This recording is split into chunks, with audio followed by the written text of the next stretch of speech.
제21장 승선.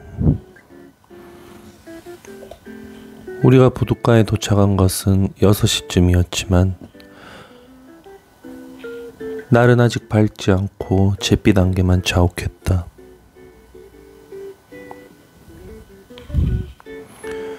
내가 제대로 보았다면 저 앞에 선원 몇 명이 달려가고 있어. 내가 퀵해그에게 말했다. 유령일 리는 없어. 동이 트기 전에 배에 떠날 모양이야. 어서 가자. 잠깐. 어떤 목소리가 들리더니 목소리의 주인공이 우리 뒤로 다가와 어깨에 손을 하나씩 올려놓고는 우리 사이로 슬며시 끼어들어 조금 앞으로 몸을 구부리고 섰다. 그리고 어스름 속에서 퀵해그의 얼굴을 기묘하게 들여다보다가 내 쪽으로 얼굴을 돌렸다. 일라이저였다. 배에 타려는 건가? 이 손 치우세요. 내가 말했다. 이봐, 저리 비켜. 퀵해그가 몸을 흔들면서 말했다. 그럼 배를 타지 않을 텐가? 아니, 탈 거요. 내가 말했다. 하지만 그게 당신하고 무슨 상관입니까? 이봐요, 일라이저 씨. 당신은 좀 주제 넘은 것 같은데 그렇게 생각하지 않나요? 아니, 그건 내가 미처 몰랐군. 일라이저는 뭐라고 설명할 수 없는 기묘한 눈빛으로 천천히 나와 퀵해그를 번갈아 바라보았다. 일라이저, 내가 말했다. 내 친구와 나한테서 물러나주면 고맙겠는데요. 우리는 인도양과 태평양으로 떠날 예정이고 시간을 지체하고 싶지 않거든요. 그래? 그럼 아침 식사 전에는 돌아오나? 퀵해그, 이 사람은 미쳤어. 빨리 가자. 이봐, 어이. 우리가 몇 걸음 걸어갔을 때 일라이저가 서 있는 자리에서 우리를 소리쳐 불렀다. 퀵해그, 신경 쓰지 말고 어서 가자고. 내가 말했다. 그러나 일라이저는 또다시 살금살금 우리한테 다가와서 갑자기 내 어깨를 손으로 탁 치면서 말했다. 좀 전에 사람 그림자 같은 것이 저 배로 가는 것을 보지 못했나? 이 평범하고 실제적인 질문을 받고 나는 대답했다. 너댓 사람 본 것 같군요. 하지만 너무 흐릿해서 확실치 않아요. 아주 흐릿했지. 아주 흐릿했어. 그럼 잘 가게. 우리는 다시 헤어졌다. 그런데 그는 또다시 조용하게 우리를 따라와서 또다시 내 어깨를 건드리며 말했다. 지금도 그들이 보이는지 봐주겠나? 누구를 보란 말이오? 잘 가게. 잘들 가. 그는 다시 떠나면서 대답했다. 아참, 자네들에게 몇 마디 충고할 생각이었는데 하지만 신경 쓰지 말게. 아무래도 상관없어.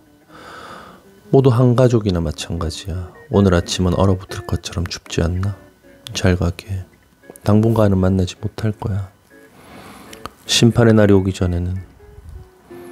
이 아리송한 말과 함께 그는 마침내 떠났다. 나는 그의 건방진 인사말에 잠시 멍해지는 것 같았다. 마침내 피커도 갑판이 올랐지만 그곳엔 모든 것이 깊은 정막에 쌓여있을 뿐이고 움직이는 사람은 하나도 없었다. 선실 입구는 안에서 잠겨 있었고 승강구 입구는 뚜껑으로 닫혀 있었고 게다가 그 위에는 둘둘 감은 밧줄 뭉치가 놓여 있었다. 앞 갑판 쪽으로 가서 보니 승강기 출입구가 열려 있었다. 불빛이 새어나오고 있어서 우리는 아래로 내려갔다.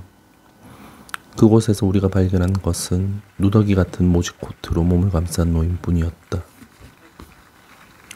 삽구 작업자인 그 노인은 두 개의 상자 위에 내던져진 것처럼 길게 엎드려서 두 팔을 포개고 그 안에 얼굴을 묻은 채 깊이 잠들어 있었다. 퀵해그, 아까 본 선원들은 도대체 어디로 갔을까? 나는 잠자고 있는 선원을 수상쩍은 눈으로 바라보며 물었다. 하지만 아까 부둣가에서 퀵해그는 내가 말한 선원들을 전혀 알아차리지 못한 것 같았다. 그래서 일라이저가 그 선원들에 대해 묻지 않았다면 내가 잘못 보았다고 생각했을 것이다. 하지만 그 문제는 잠시 제쳐놓기로 하고 잠자고 있는 노인에게 다시 눈길을 돌리며 이 송장 옆에서 밤을 새워야 할 것 같으니까 적당히 자리를 잡고 앉으라고 퀴케그에게 농담을 했다. 그러자 퀴케그는 잠들어 있는 사람의 엉덩이가 충분히 부드러운지 알아보려는 것처럼 손으로 얼어만져보고는 거리낌 없이 그 위에 조용히 앉았다. 저런 퀴케그 거기 앉지 마. 내가 말했다. 오, 아주 좋은 자리군. 퀴케그가 말했다. 우리나라에서는 이래. 얼굴은 괜찮을 거야. 얼굴이라니? 그걸 얼굴이라고 불러? 그렇다면 그 사람 얼굴은 아주 자비로운 표정을 짓고 있군. 하지만 숨쉬기가 너무 힘들어서 헐떡이고 있잖아. 어서 내려와 퀴케그. 자넨 너무 무거워. 그 사람 얼굴이 으깨지겠어. 내려와 퀴케그. 이제 곧 그 사람이 몸을 움직여서 자네를 떨쳐버릴 거야. 그런데 용기 잘 두자는군. 퀴케그는 잠자는 사람의 머리 너머로 이동하여 바로 머리맡에 앉아서 도끼 파이프에 불을 붙여 물었다. 나는 잠자는 사람의 발치에 앉았다. 우리는 잠자는 사람의 몸 위로 도끼 파이프를 계속 주고받았다. 그러면서 나는 퀴케그에게 계속 질문을 던졌고 거기에 대해 퀴케그는 엉터리 영어로 설명해 주었다. 그의 고국에는 어떤 의자나 소파도 없기 때문에 왕과 추장, 그 밖의 지체 높은 사람들은 의자 대용으로 삼기 위해 하층 계급 사람들을 살찌게 만드는 풍습이 있었다. 그 점에서 집을 편안하게 꾸미고 싶으면 게으름뱅이를 8명 내지 10명쯤 사서 창문과 창문 사이의 바람벽과 반침에 여기저기 눕혀놓기만 하면 되었다. 게다가 그것은 여행이나 소풍을 갈 때도 매우 편리했다. 접으면 지팡이로 쓸 수 있는 정원용 의자보다 훨씬 좋다. 추장은 이따금 수행한 종을 불러 나무그늘 아래나 축축한 늪지대 같은 곳에서 간이의자가 되라고 명령하기만 하면 된다는 것이다. 이런 이야기를 하는 동안 퀴케그는 나한테서 도끼 파이프를 받을 때마다 잠자는 사람의 머리 위에서 도끼날 부분을 휘둘렀다. 무엇 때문에 그러는 거야, 퀴케그? 아주 쉬워. 죽이는 거 아주 쉬워. 적의 골통을 까부수는 일과 자신의 영혼을 달래는 일. 이 두 가지 용도를 갖고 있는 도끼 파이프에 얽힌 사나운 추억을 더듬고 있을 때 잠자고 있는 선원이 우리의 주의를 끌었다. 좁은 선창은 이제 독한 담배 연기로 가득 차서 그것이 잠자고 있는 선원에게 영향을 미치기 시작했다.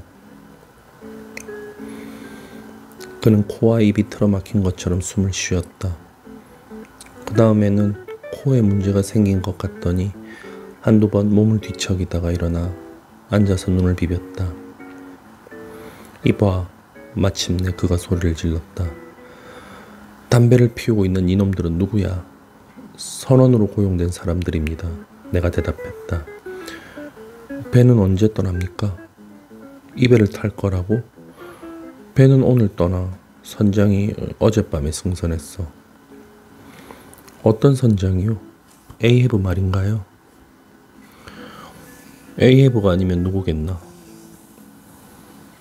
내가 에이헤브에 대해 몇 가지 물어보려는데 갑판에서 무슨 소리가 들렸다. 아이쿠, 스타벅이 일어났군. 모비딕 읽고 21장에서 처음으로 이제 스타벅이 등장합니다. 이게 제가 스타벅스를 정말 좋아하는데 사실은 스타벅스 찐팬임을 스스로 인증하기 위해서 모비딕을 골랐는데요. 이게 21장이나 되어서야 비로소 스타벅이라는 인물이 등장하네요. 일단 계속 읽겠습니다. 아이쿠, 스타벅이 일어났군. 사구 작업자가 말했다. 스타벅은 힘센 1등 항해사야. 좋은 사람이지. 신앙심도 깊고. 모두 일어났으니 나도 일을 시작해야겠어.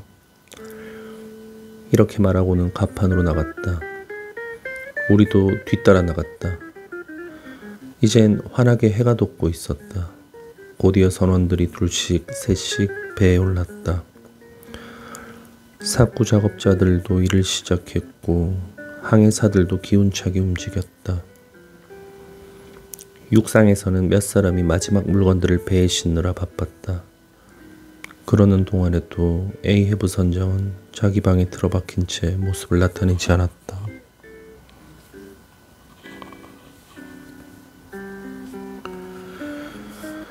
제22장 메리 크리스마스.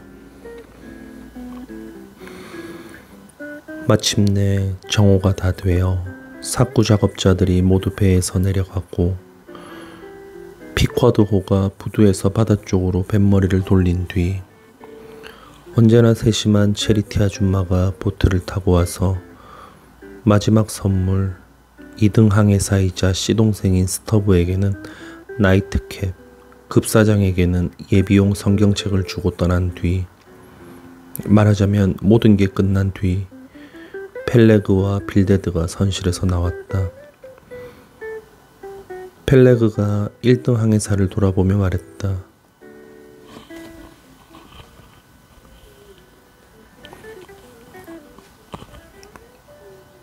고양이 코 골고 있습니다. 있네요. 자, 스타벅. 모든 게 잘 끝났나? 에이헤브 선장은 준비가 다 됐네. 방금 얘기를 나누고 왔는데 이제 육지에서 들여올 건 없겠지? 자, 그럼 모두 소집하게. 여기 고물 쪽에 집합. 망할 자식들아. 아무리 급하더라도 그런 모독적인 말은 삼가하게 펠레그, 빌데드가 말했다. 하지만 스타벅, 자네는 가서 우리가 시킨 대로 하게. 도대체 이게 어찌된 노릇인가? 이제 막 배가 떠나려는 참인데 펠레그 선장과 빌데드 선장은 마치 공동 지휘자인 양 뒷갑판에서 기세 좋게 명령을 내리고 있지 않은가? 배가 정박 중일 때 그렇게 행세한 것은 그렇다 치더라도 바다에 나가서도 그렇게 할 것 같은 태도였다. 그리고 에이헤브 선장은 아직 그림자도 보이지 않은 채 선실에 있다는 얘기만 들었을 뿐이다. 그렇다면 그것은 배를 추락시켜 바다로 한참 나갈 때까지는 그의 존재가 반드시 필요한 것은 아니라는 의미였다. 사실 그것은 선장의 임무가 아니라 수로 안내인의 임무였다. 게다가 다들 말하고 있듯이 에이헤브 선장은 아직도 완쾌되지 않았기 때문에 선실에 들어앉아 있었다. 이 모든 것은 지극히 자연스러워 보였다.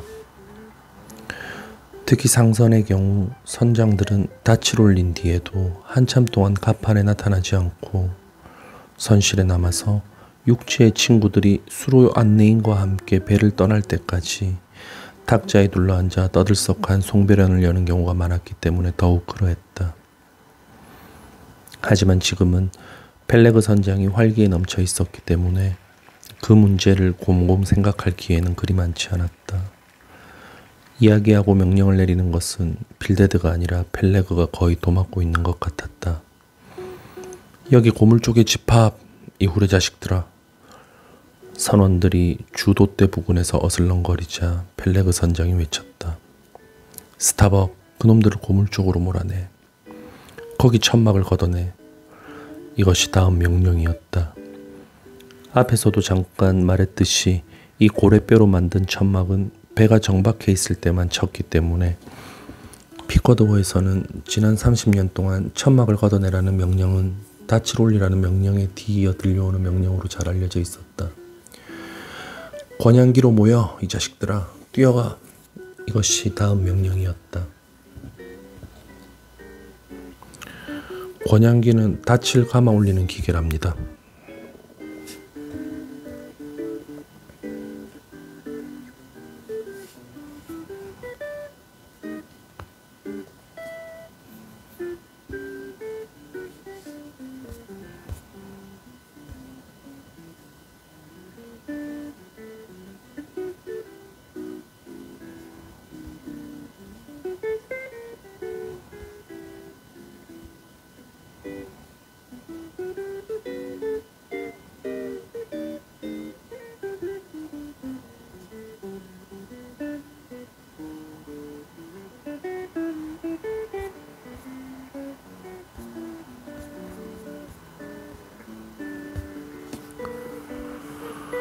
선원들은 권양기를 돌리는 지렛대로 달려갔다.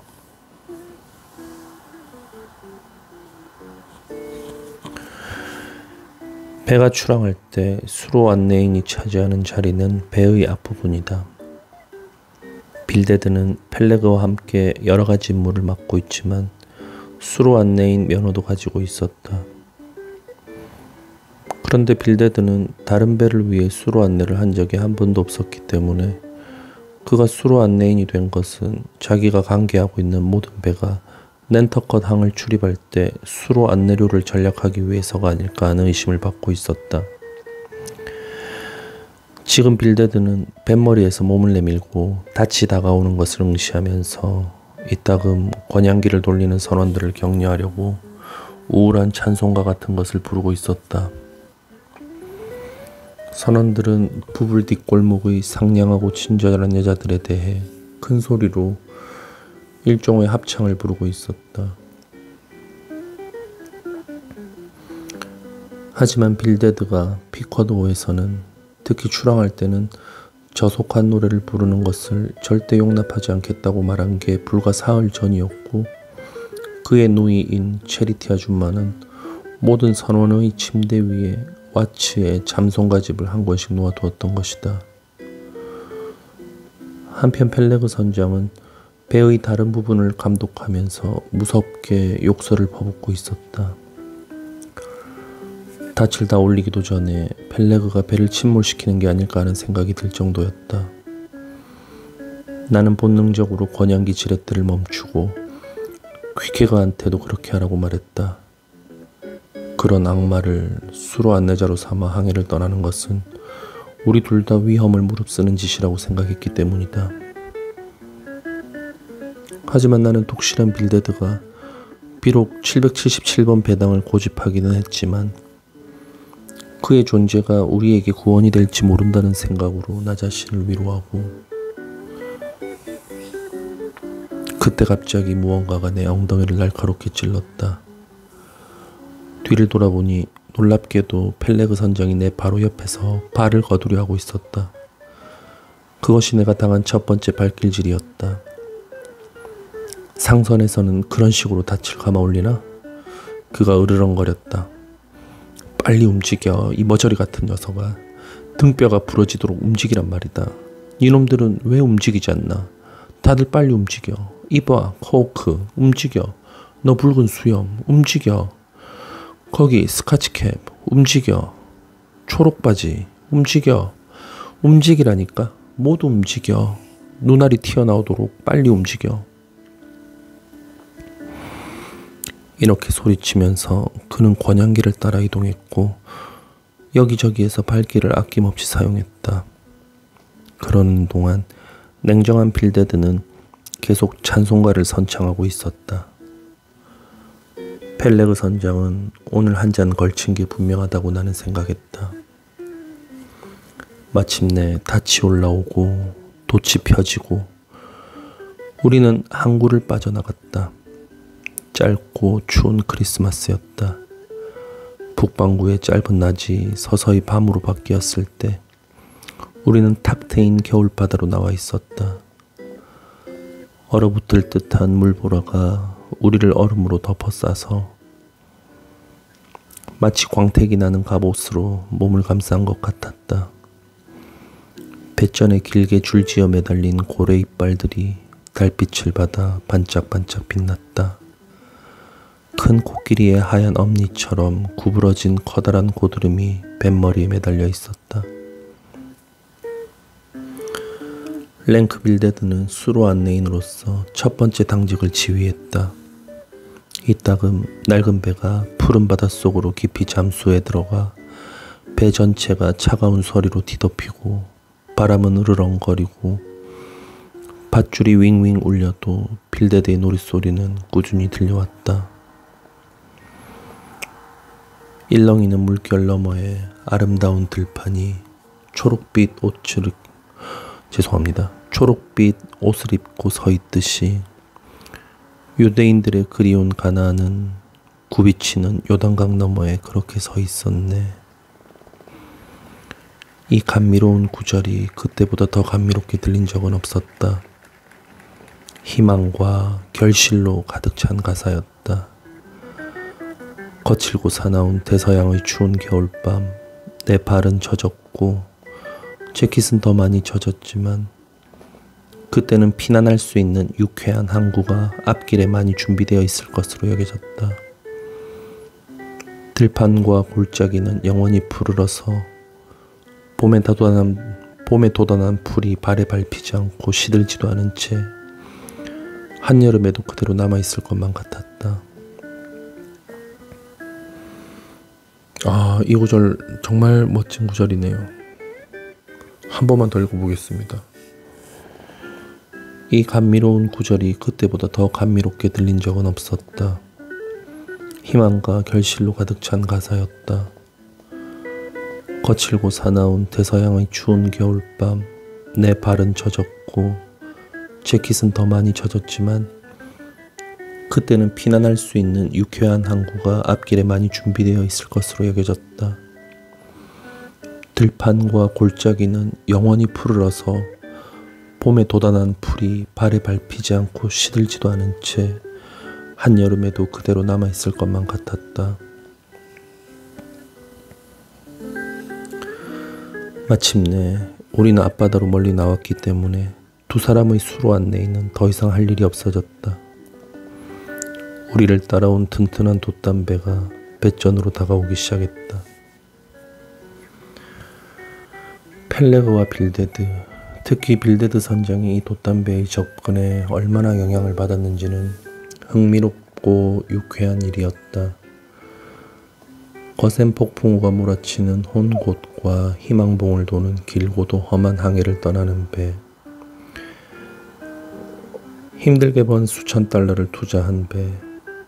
옛 동료가 선장으로서 지휘하고 있는 배를 떠나는 게 싫고 무자비한 아가리의 공포와 맞서기 위해 다시 한번 떠나는 나이도 비슷한 사내와 헤어지는 게 싫고 모든 면에서 흥미진진한 일에 작별을 고하는 게 싫어서 가여운 빌데드 영감은 오래도록 꾸물거리며 불안한 걸음으로 갑판을 걸어다니고 선실로 뛰어내려가 또다시 작별 인사를 하고 다시 갑판으로 올라와서 바람이 불어오는 쪽을 바라보았다.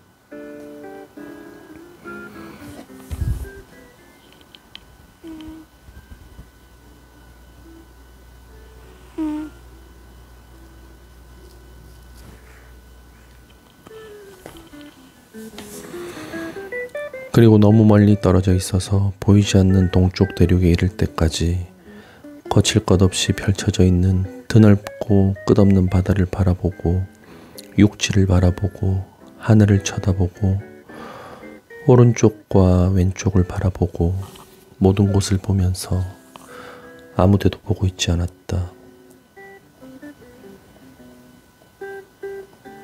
그러다가 마침내 밧줄을 말뚝에 기계적으로 감으면서 건장한 펠렉의 손을 발작적으로 움켜잡더니 등불을 들어올려 펠렉의 얼굴을 과장되게 들여다보며 잠시 서 있었다. 그 눈빛은 마치 그래 펠레그 나는 참을 수 있어 아무렴 참을 수 있고 말고 하고 말하는 듯 했다. 펠레그는 좀 더 철학자답게 그것을 받아들였다. 하지만 그의 철학에도 불구하고 등불이 너무 가까이 다가오자 그의 눈 속에서 눈물이 반짝거렸다. 펠레그도 선실에서 갑판으로 몇 번이나 달려갔다. 밑에서 선장에게 한마디 하고 위에서 1등 항해사 스타벅에게 다시 한마디 던지는 식이었다. 하지만 마침내 그는 결연한 태도로 동료를 돌아보았다. 빌데드 가세. 우리는 가야 돼. 거기 맨 아래 활대를 후퇴시켜. 이봐 보트. 옆에 댈 준비를 해. 조심해 조심. 이봐 빌데드. 마지막 작별 인사를 하게. 스타벅 행운을 비네. 스터브 행운이 있기를. 플래스크 행운이 있기를. 모두 잘 가게 행운을 빌겠네. 그리고 3년 뒤 오늘 이 낸터컷에서 여러분을 위해 김이 모락모락 나는 따뜻한 저녁상을 차려놓겠네. 만세 잘 가게. 하느님의 축복과 가호가 있기를. 빌데드 영감은 거의 혼잣말처럼 중얼거렸다. 날씨가 좋아졌으면 좋겠군. 에이헤브 선장이 빨리 선실에서 나와 여러분과 어울릴 수 있도록. 그 사람한테 필요한 건 기분 좋은 태양뿐인데 앞으로 여러분이 항해할 열대지방에는 햇빛이 충분할 걸세. 고래를 사냥할 때는 조심하게. 작살잡이들은 쓸데없이 함부로 보트에 구멍을 내지 말도록. 고급 삼나무 판자값이 금년에 3%나 올랐어. 기도를 드리는 것도 잊지 말게. 스타벅, 목수가 여분의 통로를 낭비하지 않도록 신경 좀 써주게. 아참, 돛바늘은 파란 벽장에 있네. 그리고 주일에는 고래를 너무 많이 잡지 말도록. 그렇다고 좋은 기회를 놓치지는 말게. 그건 하늘의 선물을 거절하는 거니까. 스터브, 닭밀통에 주의를 기울이게. 아무래도 좀 새는 것 같아. 플래스크, 섬에 기항할 때는 가늠하지 않도록 조심하게. 잘 가게. 잘들 가. 스타벅, 치즈는 너무 오래 선창 밑에 넣어두지 말게.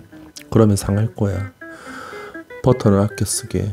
1파운드 20센트야. 다들 주의해. 만약 그렇지 않으면. 이보게, 빌데드, 설교는 그만두고 어서 가세. 이 말과 함께 펠레그는 서둘러 빌데드를 배전 너머로 밀어냈고 둘 다 보트에 떨어졌다. 배와 보트는 갈라졌다. 차갑고 습기 찬 밤바람이 배와 보트 사이로 불었다. 갈매기 한 마리가 비명을 지르며 머리 위를 날아갔다. 배와 보트의 선체가 좌우로 심하게 흔들렸다. 우리는 무거운 마음으로 만세삼창을 한 뒤 망망한 대서양으로 운명처럼 맹목적으로 뛰어들었다. 모비딕 22장까지 읽었습니다.